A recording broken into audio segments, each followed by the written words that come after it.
Alors voilà, j'étais avec mon ami. On était à Notre-Dame de l'Île-Perrot. C'était la fin de la journée. Il faisait encore beaucoup clair, il y avait beaucoup de clarté encore. Et puis on avait passé vraiment une fin de journée très agréable à parler des sujets qui nous intéressent le plus. On est deux méditants, il y a des sujets qui nous intéressent plus que d'autres, dont des civilisations très anciennes. Et c'était certainement une bonne partie de la discussion qu'on avait eue durant la fin de la journée. Et on se préparait tranquillement à se séparer et faire remarquer tout de suite un objet dans le ciel. Et aussitôt qu'il me l'a montré, je l'ai vu. C'était un objet luminescent, rouge, et qui se déplaçait vers ma droite. Il était presque à la hauteur des âmes, un petit peu plus haut.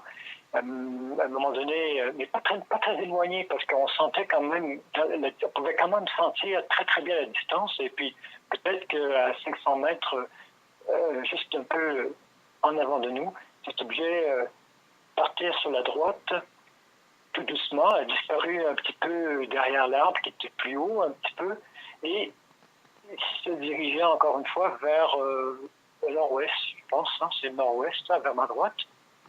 Et puis j'ai pu le suivre pendant une bonne minute. Je regardais vraiment attentivement parce que je le trouvais vraiment très beau. C'était vraiment un très bel objet, d'un très beau rouge.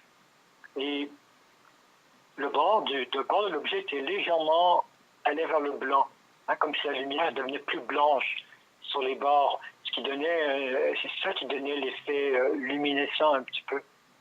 Et c'était silencieux, bien sûr. Et c'était à peu près de la taille d'un dissous que je tiendrais au bout de mon bras, vous savez.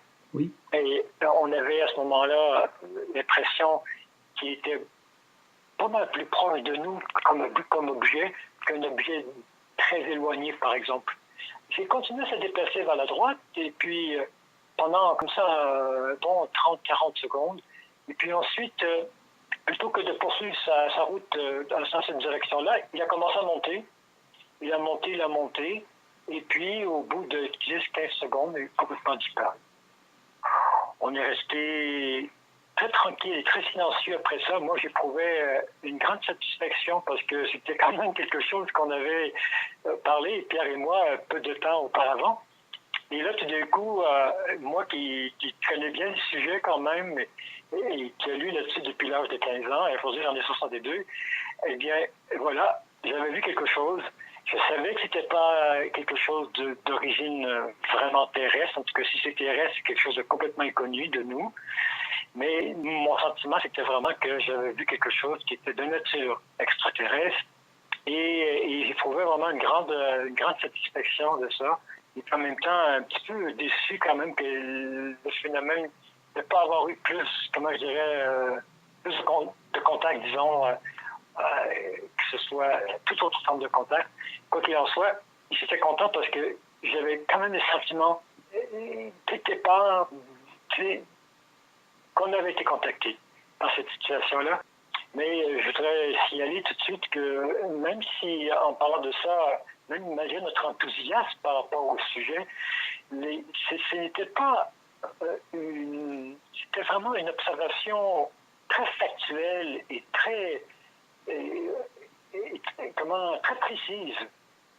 Et c'était pas comme quelque chose comme si c'est une apparition, par exemple. Hein. Oui. C'est vraiment quelque chose de très, très factuel, très pointu. Et voilà. Nous, on est resté avec ça, et ce soir-là, on s'est séparés là-dessus. Et on en aura parlé quelques jours plus tard. Ce soir-là, on n'avait pas bu, on n'avait pas rien fait on n'avait même pas médité, tu comprends? On avait juste eu une discussion agréable. Et puis, ce qu'on a vu, c'était juste vraiment... Si on avait vu un chevreuil passer dans la rue, je t'aurais dit, j'ai vu un chevreuil passer dans la rue.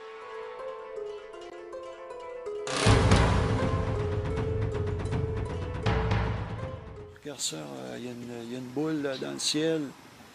Il dit, ben oui, il dit, c'est pas un petit aéronef. Je dis, non, regarde, c'est complètement sphérique, puis ça se déplace d'une façon continue, d'une façon parfaite. Puis regarde, il y a pas, c'est totalement silencieux, on n'entend absolument aucun bruit.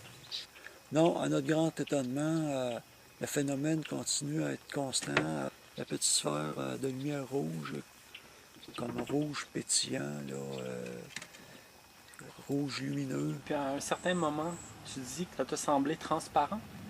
Oui, c'est ça. À un moment donné, j'ai eu le loisir de le pouvoir regarder avec beaucoup, beaucoup de concentration, puis essayer de voir, parce qu'il me semblait que cette lumière-là semblait être comme un genre de bouclier optique, j'ai comme l'impression. Ça me donnait cette impression-là, d'être quelque chose qui occulte une forme en arrière, un genre de, de protection de couleur pour empêcher de voir la chose. Puis ce que j'ai pu percevoir à un moment donné, c'est qu'en transparence, j'ai vu des formes blanchâtres, de très grosses formes, mais avec des lignes horizontales, verticales.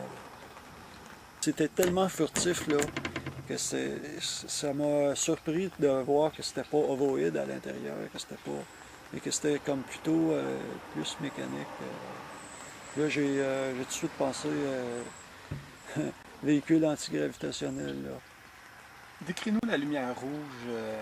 Elle avait quelle allure? Et la meilleure façon de décrire ça, c'est une lumière de freinage qu'il y a sur une auto, là. Le rouge de ça, exactement le même rouge écarlate.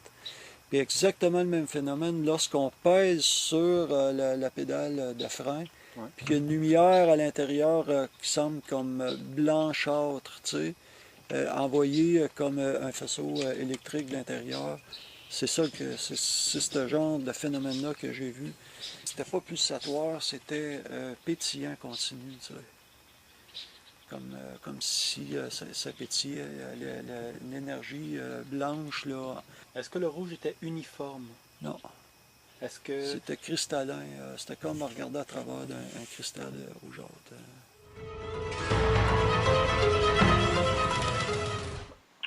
Il a monté, et puis il a monté, il a monté, il a monté, et puis finalement, il finit par disparaître. Mais ce qui m'a beaucoup intéressé, c'était sa couleur surtout. Ce rouge, un beau rouge, tu sais, comme une boule rouge en fait.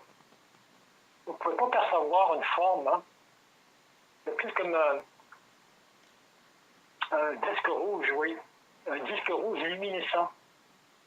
Je dis luminescent parce qu'il est rouge, mais comme je t'ai dit, sur le bord, c'est comme si on voyait plus de lumière blanche sur les bords. Intéressant. Alors que le centre était plutôt rougeoyant. Là, c'était plus un objet luminescent, à cause de l'effet un peu, en anglais on dit glowing, hein? C'est une espèce de glowing effect. Exactement, il ne peut pas être si loin, il fallait qu'il soit à peu près comme 6 à 500 mètres. Ouais. Sinon, on n'aurait jamais eu l'impression de voir un objet aussi net dans le ciel. Hein? C'était très net, hein? C'était vraiment très clair. Et en plus, on était en fin de journée, c'était encore très clair.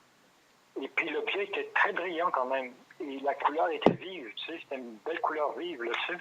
L'autre témoin a décrit ce rouge d'une façon pétillante et puis aussi que ça ressemblait un peu à un genre de phare arrière de voiture. Est-ce que vous corroborez? Oui, oui, c'est exactement, c'est la couleur d'un phare arrière, tu as raison.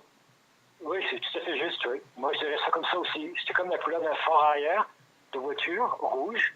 Mais quand même, peut-être que le mot pétillant, c'est pour décrire le côté glowing que je t'ai parlé, là, tu sais.